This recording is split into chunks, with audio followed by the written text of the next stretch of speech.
Agora, professor, quem acompanhar todo o conteúdo do Checkmate Global, no seu canal ou nas conversas com o professor Ricardo Felício, vai ver que vocês se atêm bastante às questões econômicas, políticas, até mesmo militares, nessas peças do tabuleiro aí, conforme o senhor nos explicou na analogia. E esse foi um interesse, uma motivação para essa entrevista. Lá, como se trata de um público mais amplo, se fala pouco a respeito de uma das peças que é o bispo, que representa o sistema de crenças, as religiões, vamos dizer assim, de modo geral, o poder da fé das pessoas. E isso é que me deixou interessado em querer esmiuçar e também oferecer essa reflexão para o nosso público cristão católico. Dentro desse jogo do xadrez, do checkmate global, qual é a importância, o poder da peça que nós chamamos bispo? Olha, é um poder enorme, porque a verdade é o seguinte: nem o poder econômico, nem o poder armado se movem que não seja pelas crenças que têm. O poder, vamos começar pelo poder econômico. A elite que forma os dominadores globais, eles têm uma convicção, uma crença em certas ideias, e eles se movem por ela. É por isso que é mais ou menos previsível os passos que eles dão, desde que você entenda as crenças que eles têm. Como é que eu consegui, por exemplo, padre, escrever em 2014 que viria uma crise e depois em 19 detalhar até o momento em que ela viria, que eu disse será no final do ano, mais tardar no início do outro. Na verdade, o Covid começou em 19, tanto que é Covid-19, não é Covid-20. Por que eu consegui fazer isso? Porque nós estudamos, eu estudo há 22 anos, as crenças dos dominadores globais, as coisas nas quais eles acreditam. E, em função das suas crenças, eles têm uma maneira de agir que acaba sendo extremamente previsível. Então, o sistema de crenças, os valores, estudar isso é essencial. Eu vou me socorrer aqui de um livro, A Arte da Guerra, de Sun Tzu, né, que eu já citei lá, que diz o seguinte: É um quando você clássico, né? é um clássico, né? Tem três livros que eu considero que são muito importantes para entender o ser humano: A Arte da Guerra, Sun Tzu, Maquiavel, o Príncipe, né? E Uhum. A Arte da Sabedoria Mundana, de Baltasar Gracian, que era um católico, né? Então, veja bem, Sun Tzu diz o seguinte: se você conhece a si mesmo e conhece o seu inimigo, não há que temer o resultado de 100 batalhas. Ora, a primeira coisa, quando eu me interessei por esse assunto, há 22 anos atrás, foi estudar os dominadores globais e estudar a resistência. Mas principalmente os dominadores globais, para que eu pudesse entender quais são as jogadas seguintes. O senhor, como enxadrista, sabe que é fundamental no jogo a gente prever as jogadas possíveis do oponente. Né? Então, eles E não têm. três, né, professor? A E gente não tem. prevê 10, 15 jogadas, não é? Com certeza. Né? Então, o que acontece? Essa previsão só pode ser feita, padre, se você conhece a eles, conhece o que eles pensam, quais são suas crenças. Por isso, a peça chamada Bispo, na verdade, ela acaba sendo mais importante que as outras, que as outras acabam se conduzindo com base nas crenças que têm. E essas crenças são pautadas ou por ideologia ou por religiões. Por que ideologia? Por exemplo, os comunistas, que são ateus, aqueles que são ateus, eles têm uma ideologia.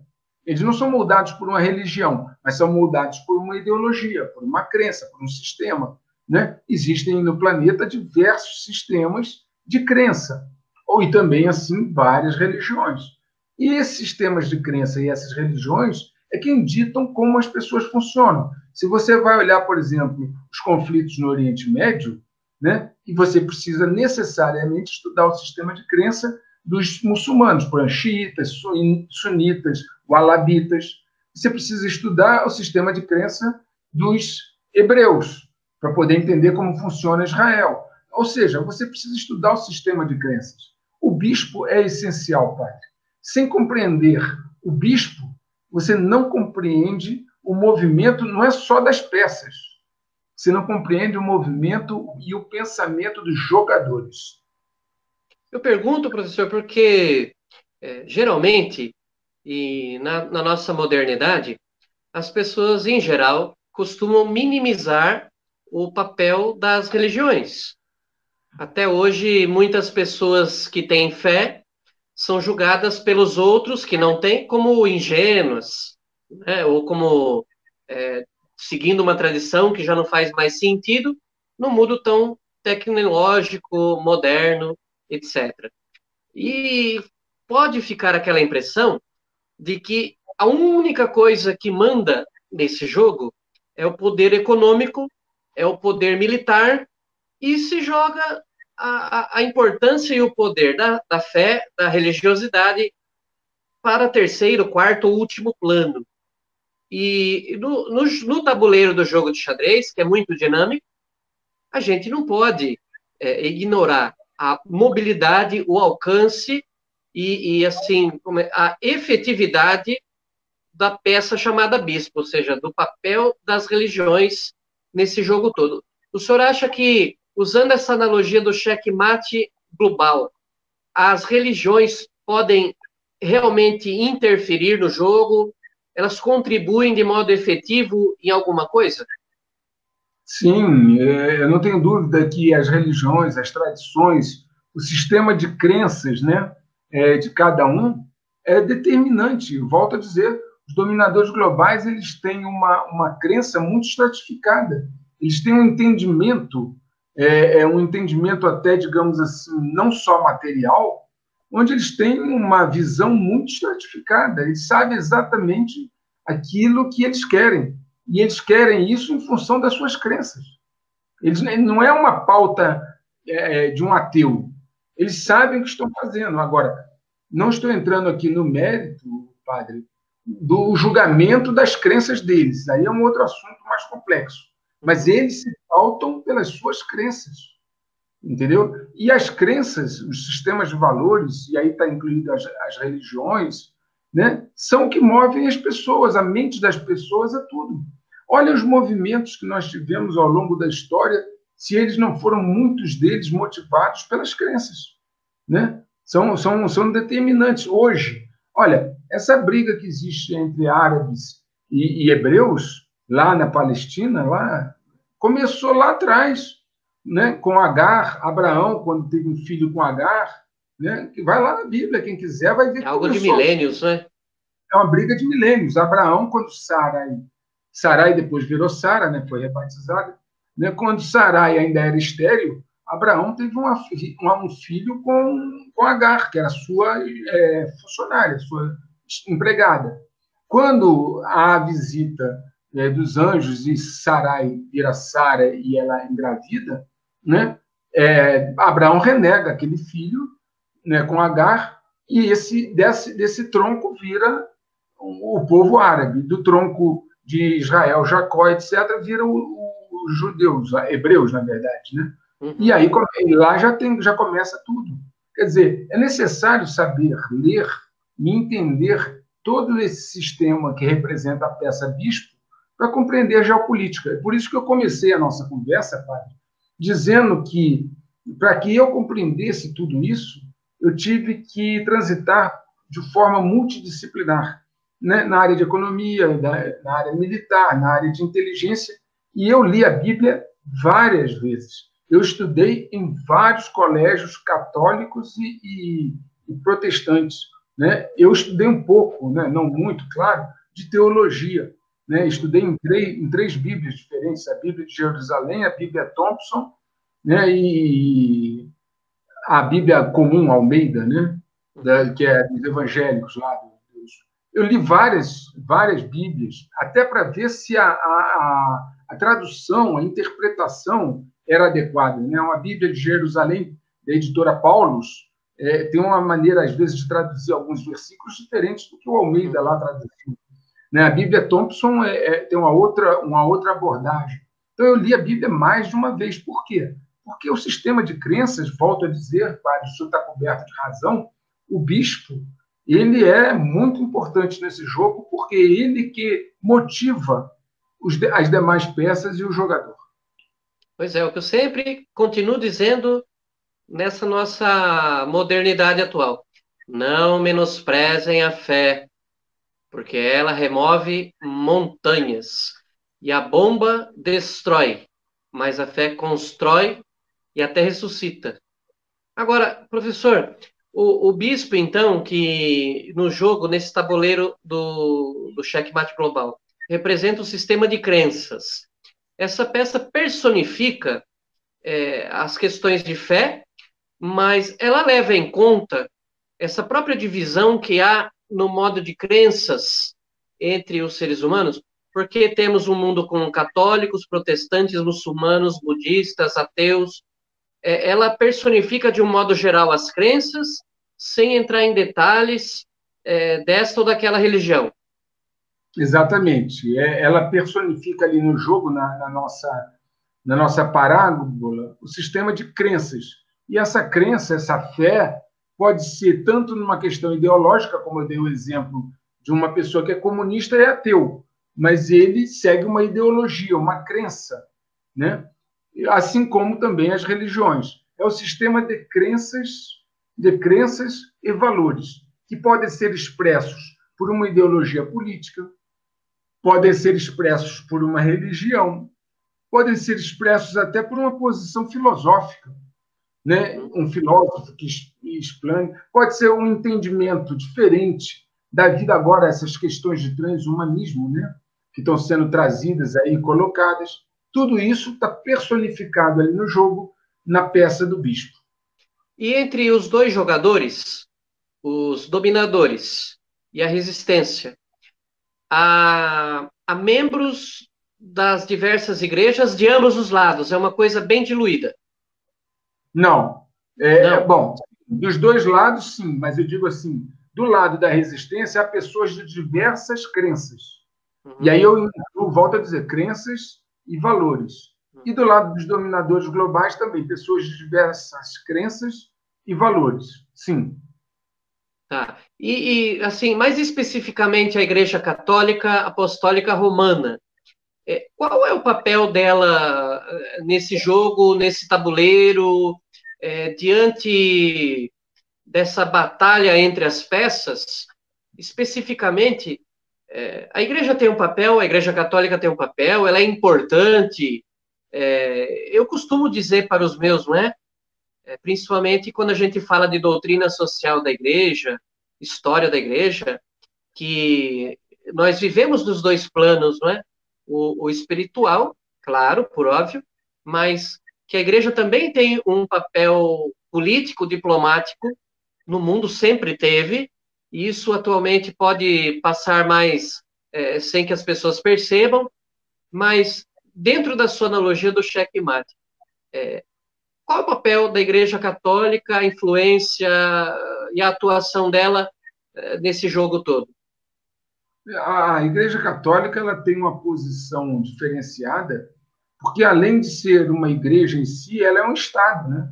É o Estado do Vaticano, que tem uma expressão diplomática, né? Ela tem o seu poder econômico, o Banco do Vaticano e todas as instituições do Vaticano. Então, ela tem uma diferença em relação às outras igrejas, porque ela se constitui como um Estado. E dentro disso, dentro do mundo ocidental, a Igreja Católica sempre teve uma influência muito grande. Então, o papel da Igreja Católica é influenciar todas essas peças no sentido de que se chegue a um objetivo de um tabuleiro onde prevaleça o bem, a misericórdia, a bondade, a defesa dos valores originais do cristianismo, não é? E a Igreja tem uma posição privilegiada para isso, volto a dizer, porque ela é um Estado. Ela tem diplomatas, ela tem uma sede, ela tem uma concentração de bens materiais significativa que pode dar suporte e respaldo a uma ação mais efetiva na defesa desses valores originais cristãos, que com certeza permitiriam que o jogo terminasse de uma maneira mais favorável àqueles que defendem o bem.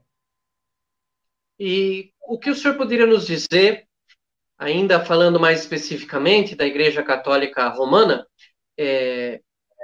qual a importância da Igreja Católica geopoliticamente, estrategicamente e também no campo da inteligência? Como Estado que é, a Igreja Católica tem um serviço de inteligência, que é o Serviço de Inteligência do Vaticano, extremamente eficiente. Né? É simples. Qual Estado poderia ter, né, particularmente, representantes praticamente em qualquer cidade do Ocidente? Né? O Serviço de Inteligência do Vaticano é extremamente eficiente, eficaz e está muito bem, digamos assim, preparado. Né? Quando eu dou aula na área de inteligência, que eu vou falando da origem do sistema de inteligência, eu mostro lá a origem do Serviço de Inteligência do Vaticano, através de um padre espanhol, e aí conto essa história toda, que eu acho que não cabe aqui. Do ponto de vista estratégico, como ela é, digamos assim, multinacional, ou seja, ela não está presa a uma nacionalidade, é muito mais fácil para ela, seria muito mais fácil para ela ser uma mediadora dos conflitos, uma vez que ela não precisa se identificar com uma nacionalidade em si. Ela poderia mediar os conflitos, ela poderia ter uma posição de mediadora, ser vista dessa forma, e isso ajudaria por demais. Então, do ponto de vista estratégico, eu acho que o papel da Igreja poderia hoje ser muito mais realçado, se ela adotasse isso como uma política, porque ela poderia fazer a junção entre os vários pontos, buscando, volto a dizer, realçar os interesses da humanidade no sentido da preservação dos valores originais da cristandade. Então, do ponto de vista estratégico, por ela ser um Estado, estar equidistante da maioria dos Estados, ninguém pode dizer que ela é mais próxima de um Estado do que de outro, né? Ela teria essa posição de mediadora, o que seria muito bom. E do ponto de vista, digamos assim, das questões do planeta financeiras, né, a Igreja ela tem uma capacidade, uma capilaridade financeira muito grande, o que isso também pode ajudar sobremaneira nesse momento em que as instituições financeiras mundiais estão com sérios problemas. Então, o sistema financeiro, quem olhar lá os meus vídeos, os meus artigos, vai saber que nós temos uma bolha de dívida que está prestes a explodir, e isso também é um assunto que eu acho que, quando a Igreja Católica vê a humanidade como um todo, né, que é essa visão, ela naturalmente se coloca numa posição de poder mediar esses conflitos. Então, para isso, ela tem que ter uma posição proativa e buscar essa mediação. Eu acho que esse é o principal papel que ela pode cumprir hoje.